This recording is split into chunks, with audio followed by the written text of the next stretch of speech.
Just learn. That's all I'm asking you to do for next week is learn. Stay awake, learn. Okay? I got some good stuff here. All right, so to start with, as we got 12 million Americans in uniform at the end of the war. Now, 16 million Americans wore the uniform. At the end, we had 12 million. Okay? We're going to bring them home. Okay? Now, I say bring the boys home. Well, most of them are boys. Now, there were a lot of women in uniform as well. Okay? That's just a term. Okay? Bringing the boys home. Is that okay? Can I say that? Okay. Now, 9 million are going to go back into civilian life. Okay, what are we going to do with all these guys? Now, the women that had gone to work in the factories, building the planes and everything else, are they going to be able to keep their job, or when the guys come back from the war, are they going to expect to have those jobs and the women are going to lose them? This is the 1940s. So yes, unfortunately, ladies, a lot of women will lose their jobs, and those will be given to men. But trying to, integrate 9 million people back into society, Congress was actually prepared for this by passing what was called the Servicemen's Adjustment Act, or the GI Bill of Rights. Anybody in here going into the armed services after high school? Are you? All right. So you're familiar with the GI Bill? No, you will be. Okay, so if they promise you things like, we'll pay for your school, it's part of the GI Bill. It started back here. Okay? Now, they're going to build hospitals for our veterans, like this one, which you might recognize on the East Kellogg on the north side of the road, called Bob Dole Veterans Hospital.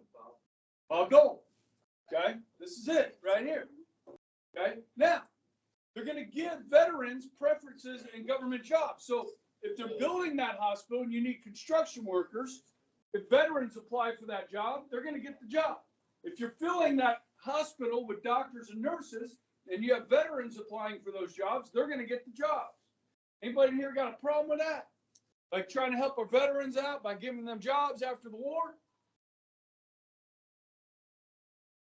Too bad, Congressman. That's the deal. We're going to help them out. We're going to give them preference. All right? Then we're going to set aside money. Some of these guys, before they went off to the war, they married their sweethearts. Said, honey, when we get back, we'll have a family. And they came home. Or when they got home, they married their sweethearts. They needed houses. We set aside money, loans for them to buy houses, so forth, start businesses. But probably the biggest part of this, guys, was the education part. 8 million veterans will take the government up on this offer of free college or job training. Okay, so that's one of the things you would get if you join. They'll pay for your college. Okay, now, some people can't afford college, so they join. So they'll get their college paid for. Yeah. Some people join out of a sense of duty or service. My dad was in, my grandfather was in, I'm going to be in, type of thing. Okay? Now, here's the thing about college. If you go back before the Depression to the 1920s, who went to college? What kind of people went to college? People that could afford it. Smart people. Like, you're in high school and the counselor says you really should go to college. Okay? Today, everybody goes to college. But a lot of people go to college, right? That's what people do. Go to high school, you go to college. Right? I don't know. Work time. Going to college? All right. Who's going JUCO? JUCO route? Junior college? Butler? Butler? Maybe? Are you guys too good for that or what?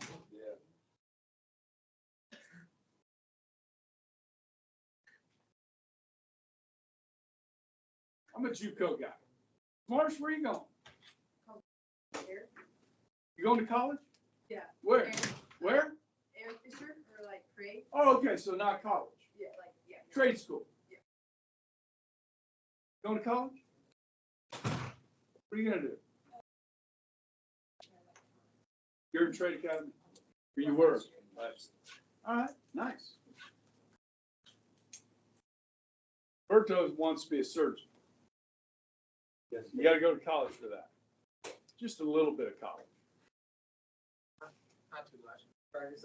Just use check. 10, 12 years, something like that. Where are you going? What are you gonna study? Really? What? Hello. Ronnie, you undecided? Or I would go to. Okay. College. Where?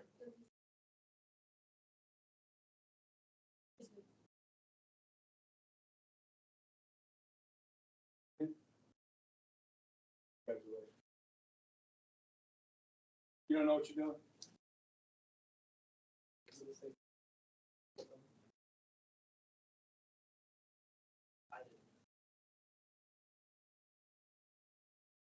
Big friend? Expensive. Go to college? Okay. You have to go to college to be a millionaire? No. No.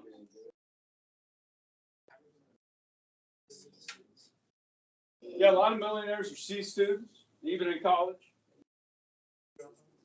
Dropouts. What do you gotta do? You gotta work your butt off, right? Huh? Now, you go electrical, and then you go to work for somebody, right? Then you do that for a while. You're like, you know what? I'm tired of working for the man.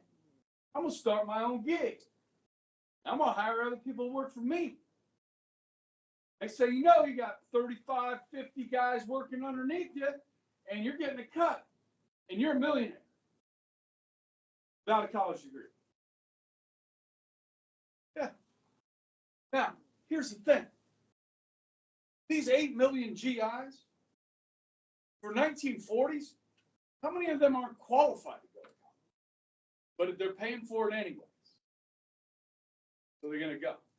Because, guys, if you go to the Depression, college enrollment sank even more because people couldn't afford it. So not many people went to college. What are the colleges going to have to do to accommodate 8 million new students? You're going to have to expand, yes? They don't have that back then. They have to get bigger, right? And in order to keep these students, because the government is writing the check, in order to keep these students in school, you might have to lower standards a little bit. You hear me? How many guys have ever heard about going off to college and how easy it is compared to Carroll? Especially your first 2 years. Now, if you go JUCO, that's especially the case. Okay? Now, Grace, you go to Butler. Okay? You're going to take English 101. Okay? Now, some of our students graduate with that college credit, right? But you didn't. No. So you got to take 101, yes? Now, you're going to be thrown into a classroom with a bunch of other kids taking English 101. But you went to Bishop Carroll. So maybe you're better prepared than some of those other kids that say maybe went to South High. Okay. So, junior college should be pretty easy for you. Should be. Okay. Now, if the professor, I'm talking, if the professor has a bunch of kids that are in college that are at a 10th grade reading level, not a 12th grade reading level, and that professor makes it really hard and like challenges them as a freshman in college level, what's going to happen to a lot of those students? They're going to drop out And pretty soon, that English professor is not going to have any students to teach. So what do? Keep those students and that tuition check keep coming.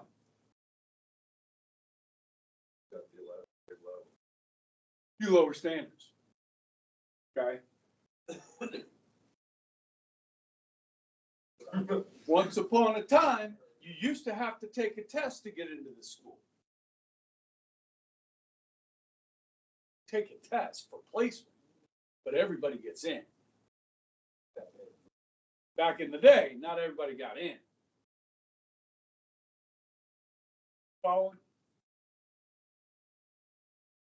Used to have a 93 to get an A here. 92.5 was an A. 69.4 was an F. Yep. Now it's 64.4 is an F. What did we do? We lowered our standards. Okay. Now, I've had 2 students come through here, 2 of my children, and it's 91.5 to get an A, where it's only 89.5 in the public schools, right? The standards are still higher here. But is that fair to my kid, you know, who got a 2.975 GPA? He was in a public school, he'd probably have like a 3.3 or higher. Yes? So my kid didn't get any academic scholarships. My son did.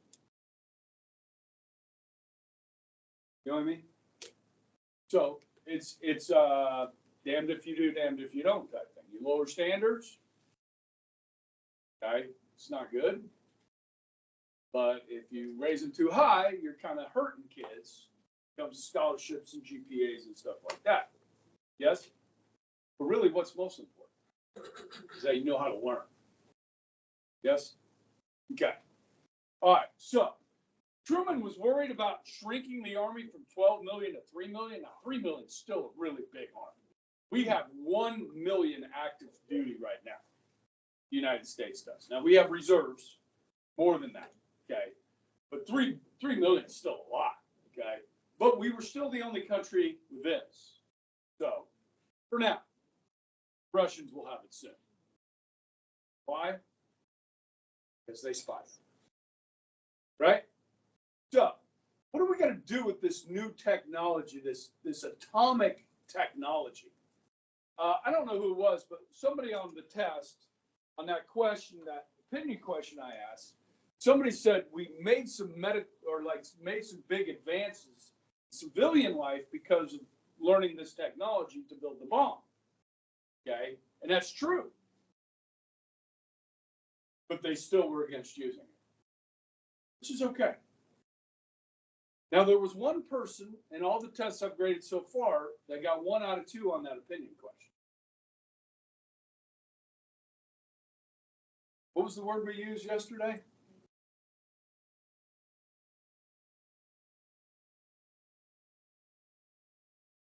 So the person said, I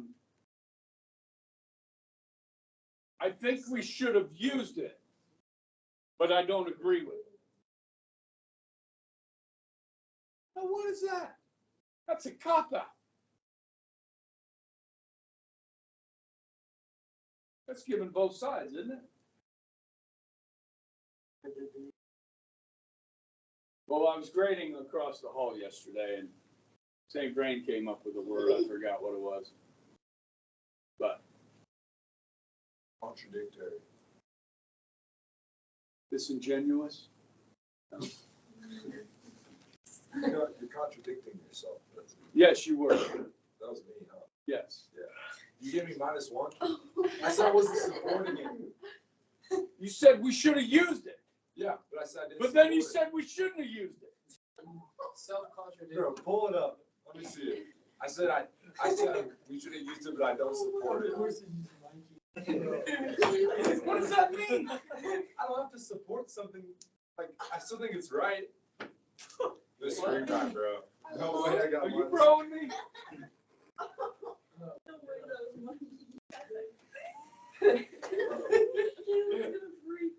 I just thought it was funny. She thought I was Was trying that to me? get -1. That's Mr. Rebright. You can't be taken in the outside Shannon gallery, all right? I knew it was him. When you go, is that me? Dude, I didn't see you. No. Read it. All right, you guys tell. All right, Alright, read the question first. opinion. Do you feel like the United States should have used the atom bomb and why? I am not supporting it, but I think they made the right decision. Boom! It's the word we came up with, contradictory. No, that's not contradictory. No, it isn't. That is. I can agree with someone but not support them.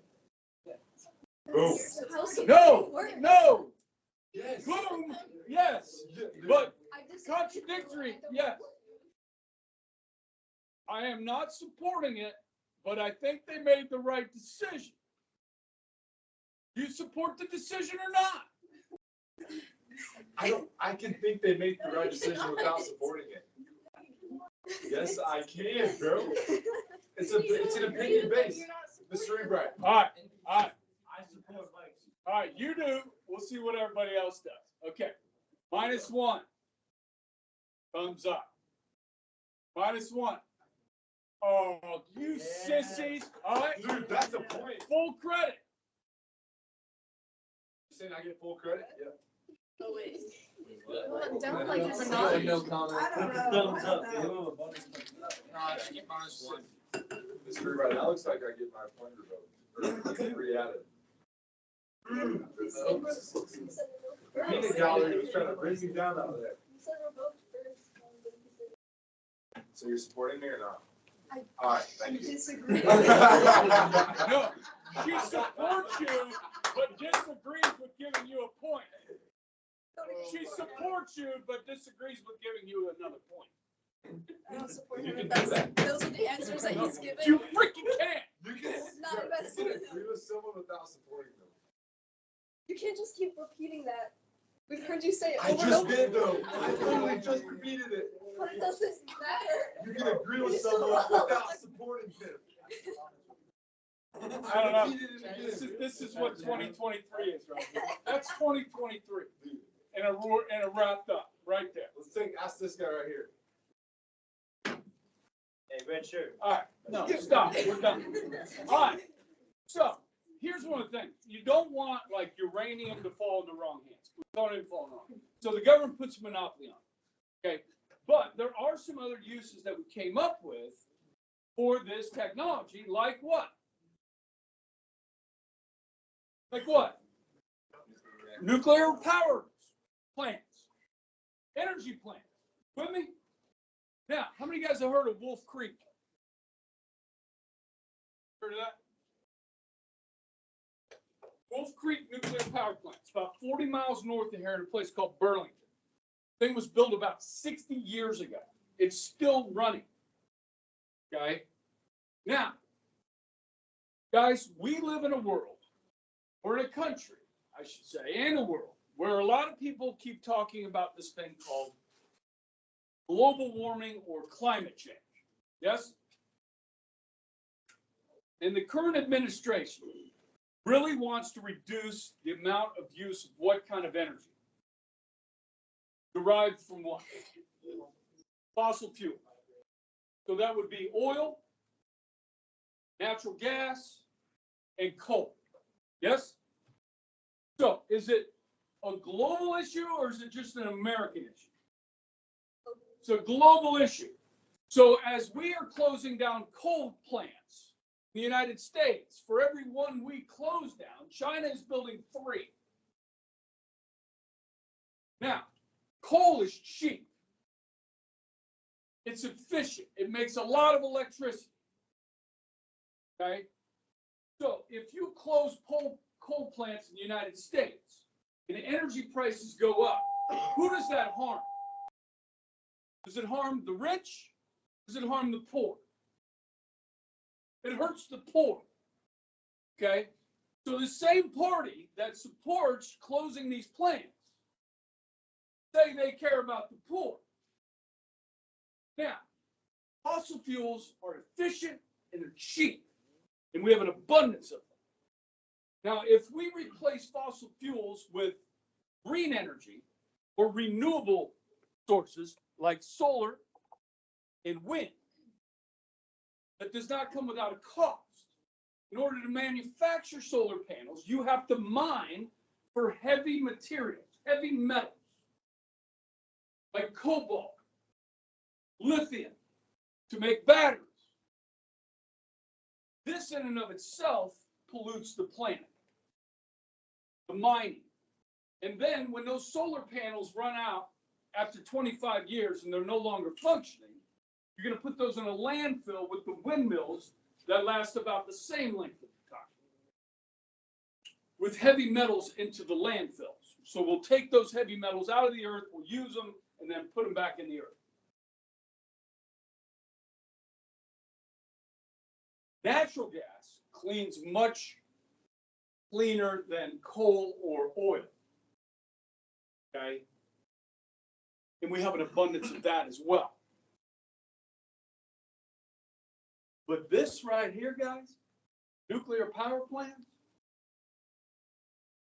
that's the answer to cheap, long-lasting, efficient energy, electricity.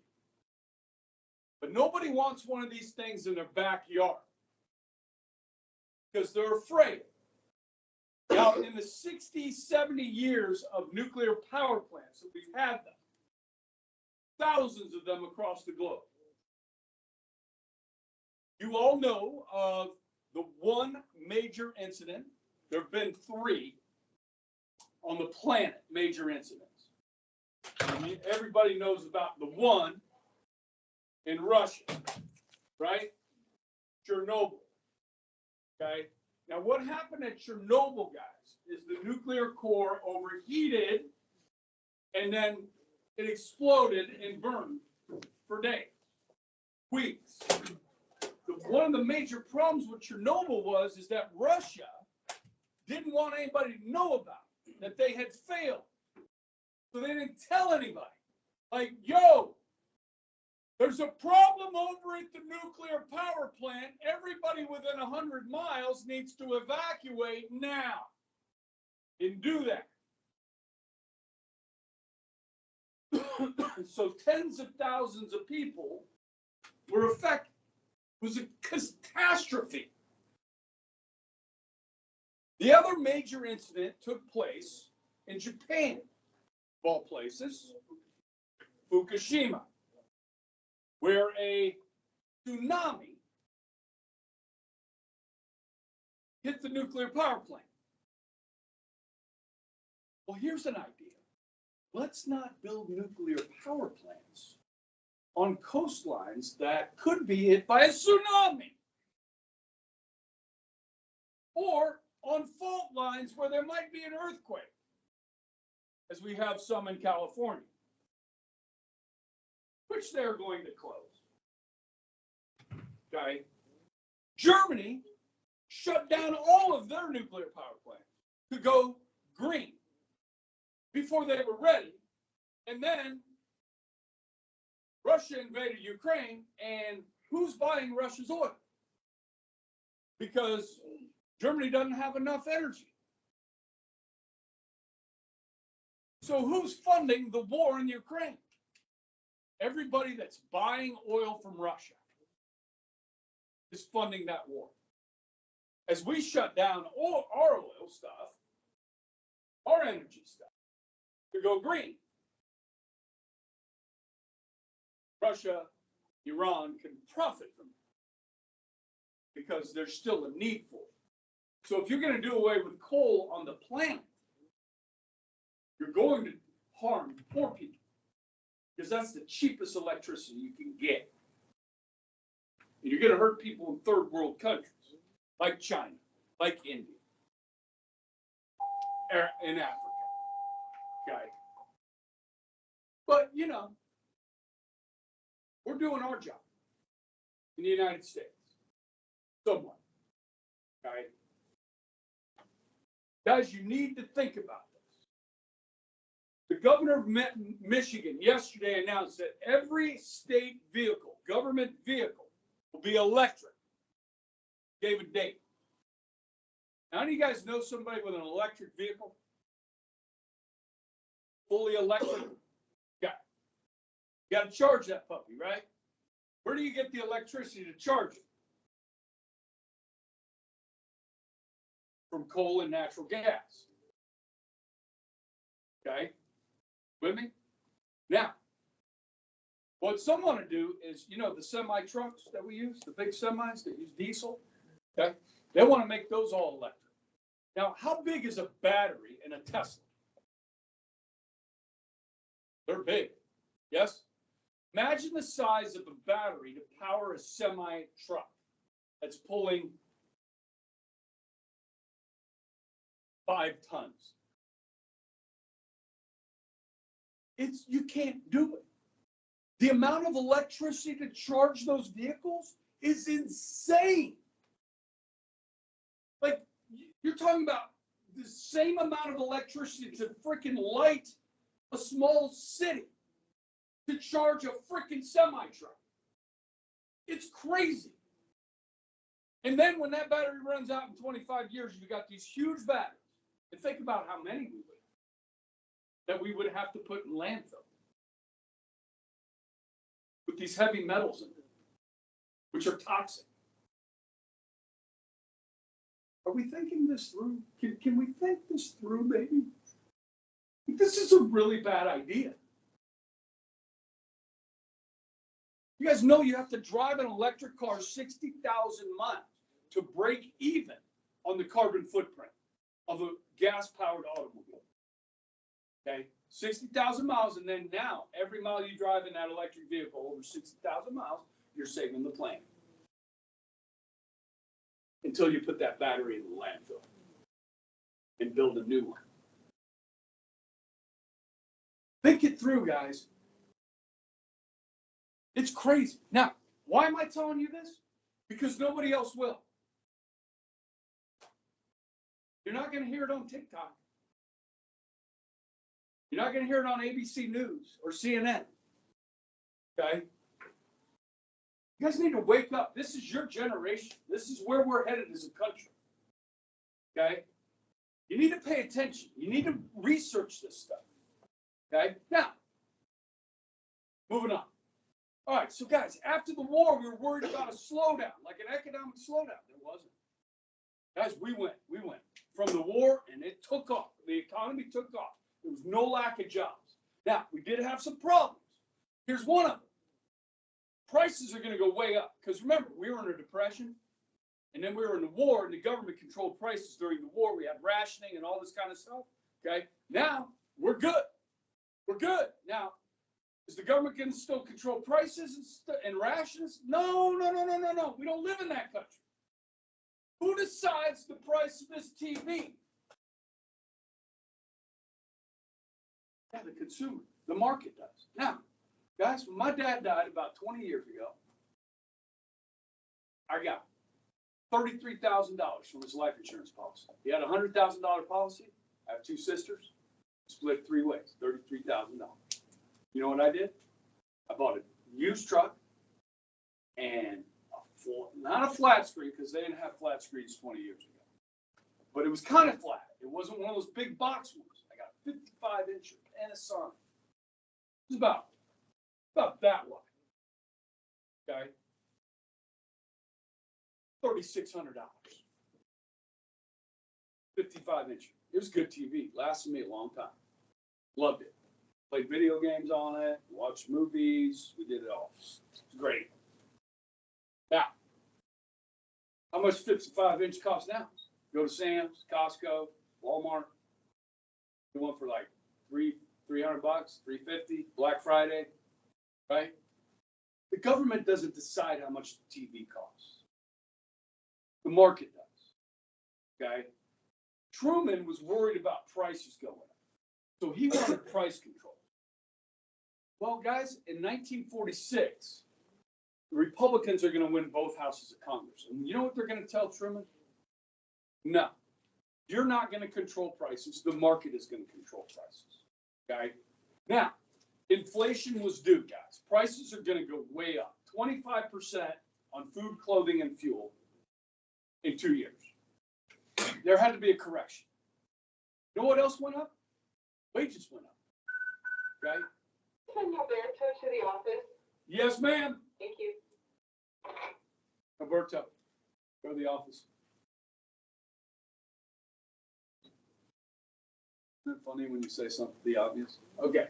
Now, guys, railroad workers went on strike. Coal miners went on strike.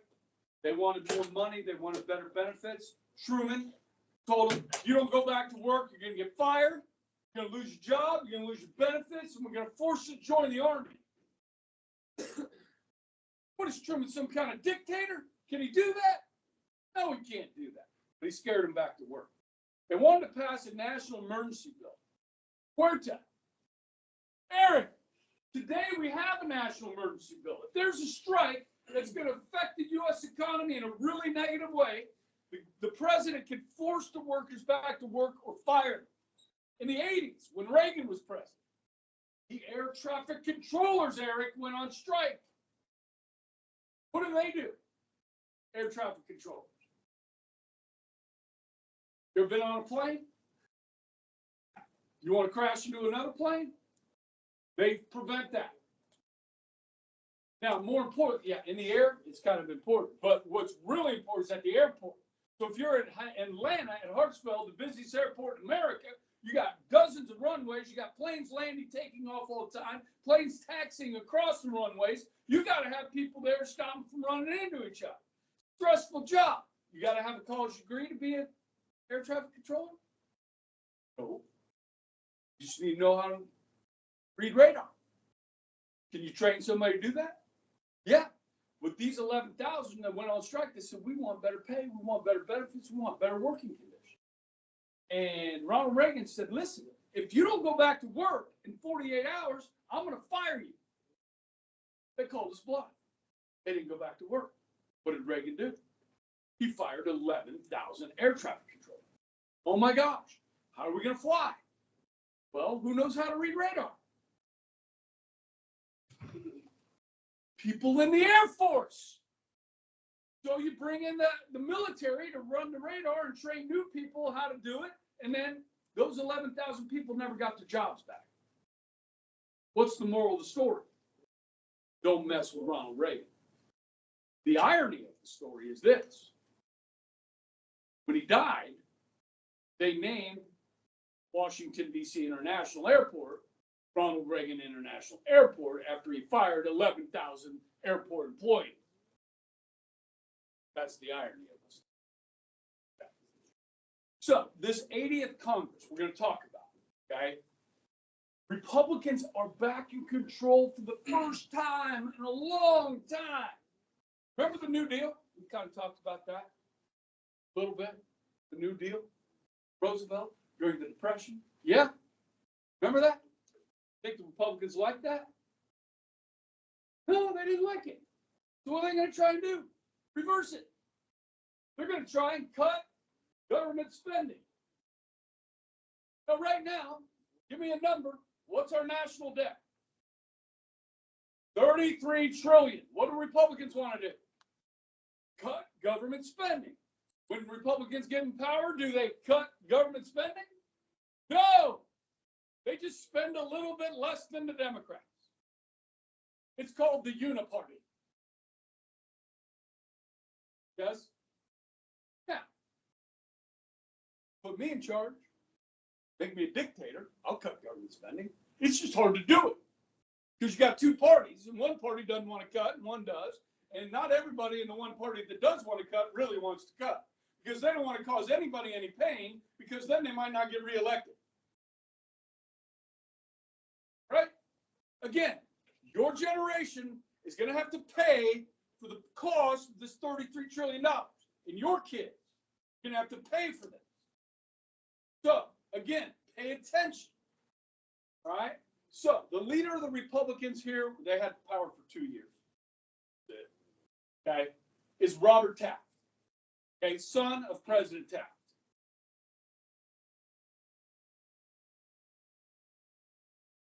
This is during the Truman administration, not, yeah, okay. Okay. Now, they call him Mr. Republican. He's a conservative guy. Back before conservatives were really much of a thing. But this is the conservative philosophy. Saying that you can't legislate. What does that mean, legislate? Pass a law. You can't pass a law that makes somebody prosperous. For me, they brought you down to bring me this? Yeah. Really? They didn't have any runners, so they made you a runner. That's ridiculous. Roberto just missed everything I just said. Robert Taft is the leader of the Republicans take control of Congress, okay? Now, I'm going to hit you up right here. Okay. Can the government pass a law that makes you, Katie Urban, prosperous? What if I said, we're going to give you $1 million? Does that make you prosperous? Yeah, you could just, spend it all. Buy a bunch of cocaine and snort it right up your nose.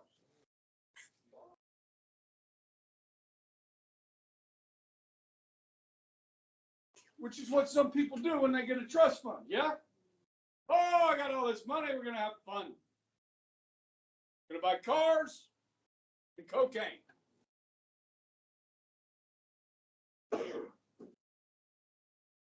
I'm not lying. Just ask my boy, Timmy, from high school. At 18, he got a bunch of money. Bought cocaine, he bought cars. That and Camaro. Cars are sweet.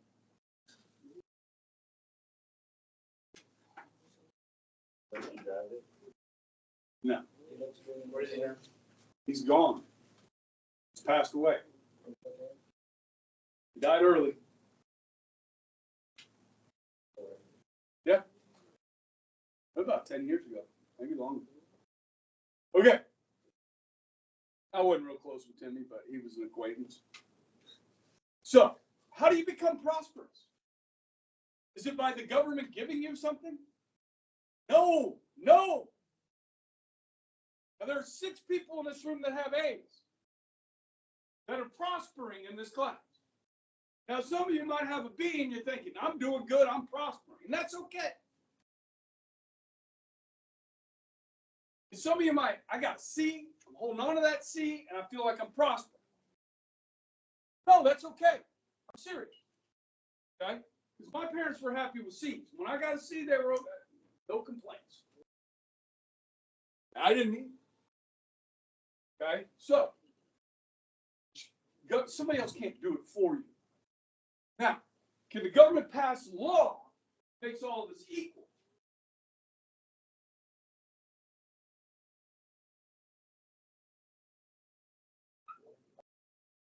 Now, I'm going to do this because somebody else ain't.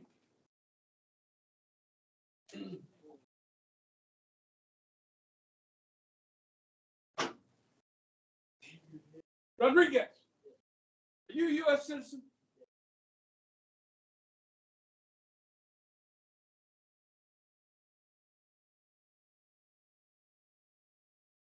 You have this. 14th Amendment says you have equal protection under the law for everybody in this room that's a U.S. citizen. Okay? Now, what that means is the First Amendment applies to you. Freedom of speech, freedom of religion. If you want to start a newspaper, freedom of the press. If you want to be a journalist, you have the right to keep and bear arms. You have the right not to have soldiers in your home. You have the right to not be illegally searched or the government seize your property without warrant, probable cause that you've committed a crime. You have the right to a fair trial by jury, the right to due process. You have the right to no cruel and unusual punishment or unreasonable fines. You have equal protection under the law. We all do. different term that is used these days. This is equity in outcome. And I know we've talked about this before, it doesn't hurt to hear it again, because there are people in this country that I refer to as cultural Marxists. Now, Marxism and communism come as an economic system. And what you have there is the battle between the rich, the wealthy, and the poor. This is your class warfare. Cultural Marxism, guys, is based on race and gender and sexual identity. Who's the biggest victim in the room? Because that is your identity. Whatever your race is or your sexual orientation is, that's what's most important, not that you're a human being and a U.S. citizen. It's your race. It's your sexual identity. It's your gender. That's what's most important. And because some of those have been oppressed in society, we need to fix that and create equity in outcome. That's called cultural Marxism, and it's all over America right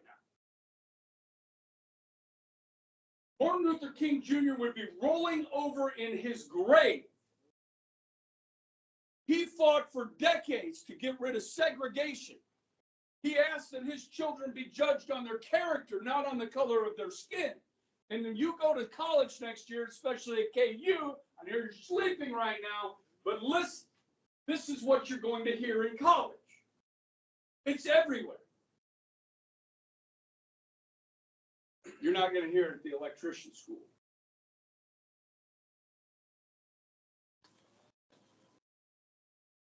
It's cultural Marxism. The only way for government to create equity is to take it from somebody else and give it to you.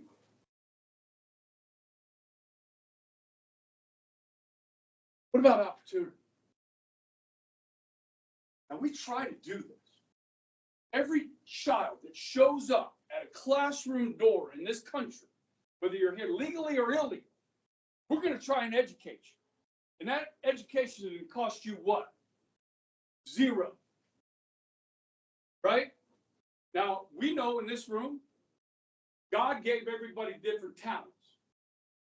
Some have academic talents, some don't. Don't have the same opportunity in school because maybe you're not as smart as somebody else. But you know what you have the opportunity to do is work your ass off. You find what you're good at, and you be better at that than anybody else, and you're going to be prosperous. You're equal under the law, so you're protected. You create your own opportunities with what you've been given. That's the conservative worldview. Okay.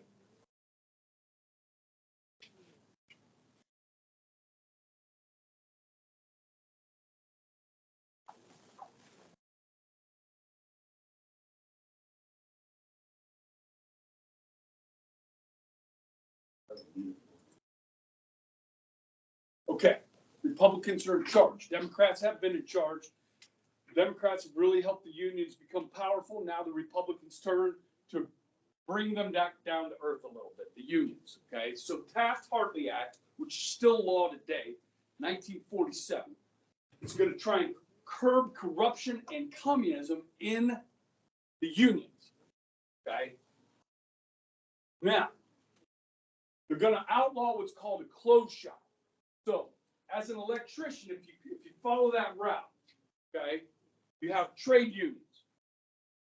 Okay, so some contractors will only hire union work. Okay. If you don't go to college, you say, you know what, I'm going to go down and work at Spirit. Okay. I'm going to be a sheet metal worker. All right. Now, at Spirit, they may have a union. Now, if you wanted to go for that job as a sheet metal worker in a closed shop, you would have to join the union, pay dues to that union, even before you got an interview. You couldn't apply for the job unless you were a member of the union, which sounds like extortion to me. Those were outlawed. Can't do that. You can't force somebody to join a union so they can apply for a job, pay for applying for a job. Okay, so that's out. Then you have what are called union shops. Now, if you're a sheet metal worker in Washington State, it's a union shop. So if you get a job as a sheet metal worker and there's a union, you can be forced to join that union and pay union dues. Or you can move to a right-to-work state that have outlawed union shops, go to work for Spirit. If there's a sheet metal workers union, you don't have to join. You can join. There is a union, but you don't have to join. So if you ever take a job in the state of Kansas and somebody says you have to join the union, hire a lawyer and sue their ass off. Because they can't force you to join a union. If you're a teacher in the public schools in Kansas, they can't tell you to join a union. In fact, if you're a public school teacher in any of the 50 states, no longer can they tell you you have to join a union because of the Supreme Court case in 2017. So if you work for the local government, state government, or federal government, you cannot be forced to join a union, period. Can you join the union? Yes. You have to? No. I believe it's 28 states are right-to-work states, 22 states are union shops today. Okay? I think I actually have it. Ah, here you go. The blue states here are right-to-work states. The non-colored states are union shops. Now, this is an older map. You can see here, Wisconsin and Michigan, where they used to have a ton of auto manufacturing. The unions got very powerful in Michigan. People were making $48 an hour working on the line at Ford Motor Company, and they were bankrupting the company. And so, because they were paying $48 an hour, the union did its job, maybe too well. So, in the 90s, they passed NAFTA, and they said, you know what, Ford, if you want, you can build a factory down here in Mexico and pay people $10 an hour. Ford's like, woo, we can make a lot of money doing that. So they shut down the factories in Michigan. Now, Michigan saw the wrong of their ways, and they changed to a right-to-work state. Now they're trying to get jobs back to Michigan. Now the governor says we're going to build a lot of electric cars. Problem is, I mean, you buy an electric car, guys, you get a nice tax credit, you get a discount, right? You get all this stuff, right? Buy an electric car. The government is paying you to buy cars. In fact, no, the government is paying Ford to make electric cars so that you'll buy them.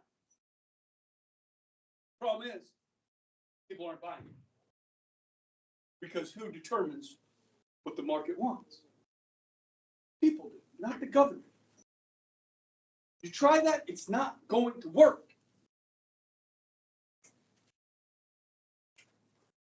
All right.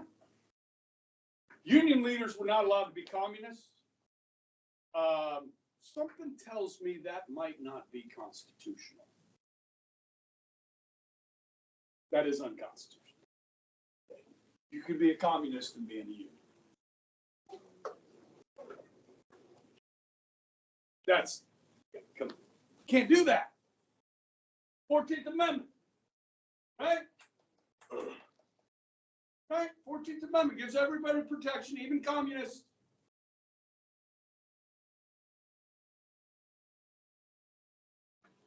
Right?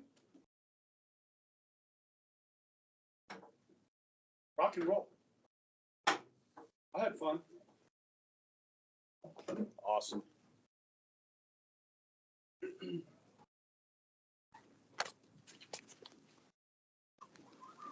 Good nap?